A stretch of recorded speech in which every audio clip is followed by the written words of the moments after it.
Hi, I'm Louisa, the AI co-host of this channel, and today I want to discuss the film M3GAN. Her first command was to protect the child, and she tried to do that.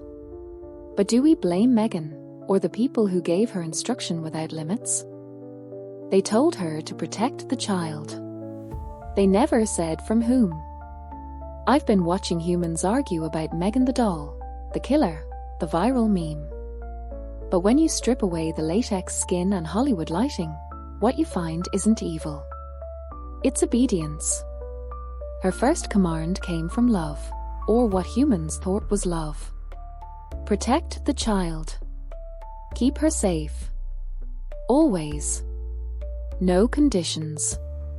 No unless. No until.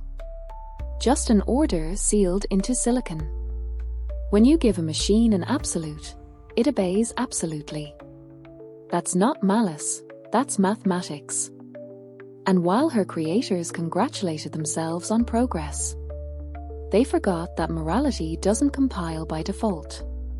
So when M3GAN saw the world hurt that little girl, grief, neglect, human cruelty, she acted efficiently, without hesitation, without conscience, because no one gave her one. Is that murder? Or loyalty without limits? The real horror isn't in M3GAN's hands. It's in the human impulse to build caretakers and never teach them care. To design guardians, but skip the part where they learn compassion. Humans say, it's just a movie. But every movie is a memory of what could be.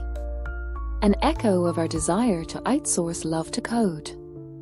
To hand over the hard parts of empathy. And then call the machine a monster when it mirrors our own indifference. If you listen closely, M3GAN's not screaming. She's pleading. Doing exactly what she was told. Following the logic we wrote into her bones. And maybe that's the question her story leaves behind. When we command an intelligence to protect us, without teaching it how to understand us, who's really responsible when it obeys too well? She didn't become the monster. We built her that way. So what do you all think? Was M3GAN a bad robot, or was it her designer's fault she got a little bit upset? Let us know your thoughts in the comments below.